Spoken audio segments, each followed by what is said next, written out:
안녕하세요. 바라니 함께 전조 목사입니다. 사람들이 성경에 나오는 주님이 하셨던 말씀들 가운데 많은 사람들이 사랑하는 말씀이 아마도 이 말씀이 아닐까 싶어요. 수고하고 무거운 짐진 자들아 다 내게로 오라. 내가 너희를 쉬게 하리라. 저도 이 말씀을 굉장히 좋아합니다. 근데 좋아하는 것만큼 주님한테서 쉼을 누리고 있지는 못합니다. 이것이 제 문제겠죠. 올바른 말씀 이해도 아닐지도 모르고, 그리고 진정한 쉼이 무엇인지 모르는 것일 수도 있지요. 어찌되었건 이 말씀을 묵상하고 이 말씀을 통해서 오늘 받은 은혜를 나누려고 합니다. 샬롬, 하나님의 평강이 삶에 가득하시기를 기원드립니다. 삶이 간혹 지치고 힘들 때 사람들이 자신들만의 힐링 방법을 찾아 스트레스를 풀지요. 우리나라는 스트레스를 정신력으로 극복하려다가 화병에 걸리는 나라여서 자신만의 힐링 요법을 가지고 있는 것이 매우 좋습니다. 아버지들은 자신들의 힐링 방법으로 술을 너무 많이 찾아서 문제가 되기도 하지만 적당한 음주로 스트레스를 풀어버릴 수 있다면 나름 그것도 괜찮다고 생각합니다. 어느 목사님이 교회 일로 극심한 스트레스를 받아서 복통으로 병원을 찾으셨습니다. 검사 결과 위에 칼로 베인 듯한 생채기가 생기셨답니다.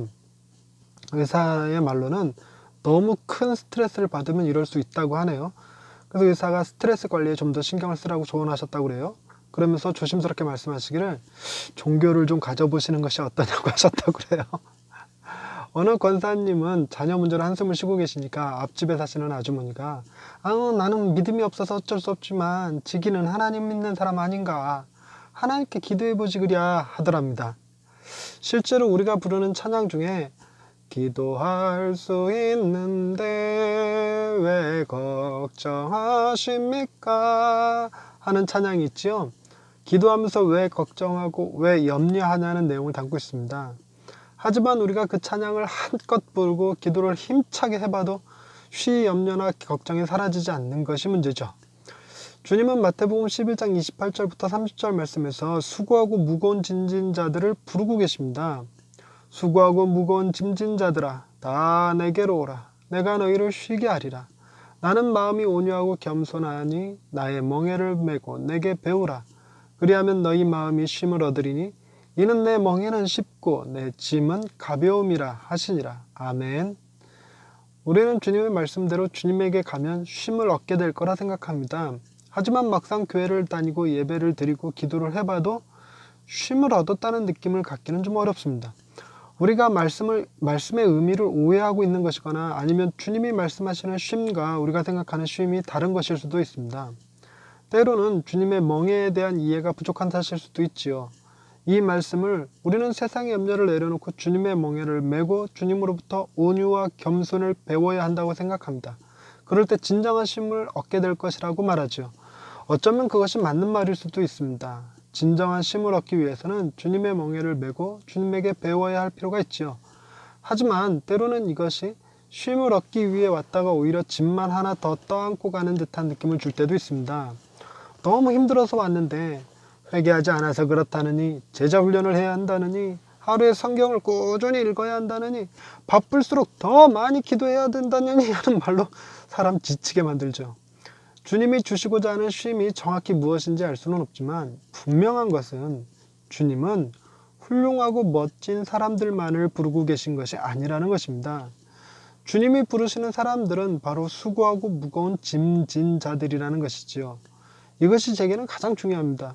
주님은 세상에서 잘나가고 실력 있는 자들을 불러 당신의 제자를 삼으려는 것이 아니라 삶에 지치고 고단한 사람들을 불러 쉼을 주길 원하신다는 것이 참 좋습니다. 간혹 힘들고 지칠 때 한적한 시골에 계신 분들이 아이 전 목사 와서 좀 쉬어, 가끔 쉬는 것도 중요해 라는 말씀을 해주시면 그 말씀 자체로 위로를 받고 힐링을 경험할 때가 있습니다. 제가 가는 이 길은 주님께 쉼을 얻기 위한 길은 아닙니다. 할 수 있는 한 최선을 다해 주님의 일을 감당하고 주님께 쓰임을 받으려고 가는 길이죠.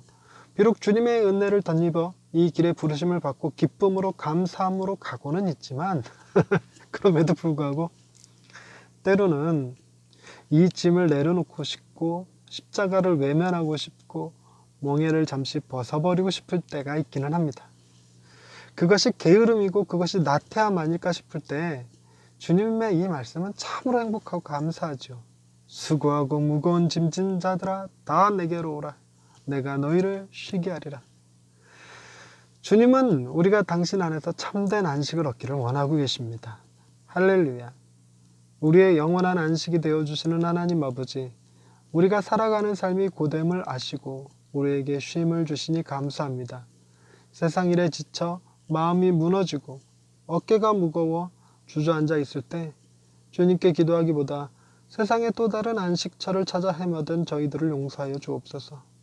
어느 때이든 주님 앞에 엎드리기만 하면 주님은 우리의 슬픔을 이해하시고 우리의 아픔을 만지시며 우리의 고통을 위로해 주시는 분이심을 믿고 세상 일에 지칠 때 우리를 부르시는 주님 안에서 참된 평안과 쉼을 누릴 수 있게 하옵소서. 우리에게 날마다 새로운 힘을 주시는 하나님을 찬양하오며 예수님의 이름으로 기도드립니다. 아멘. 여러분들은 주님 안에서 참된 쉼을 누리고 계시는지요?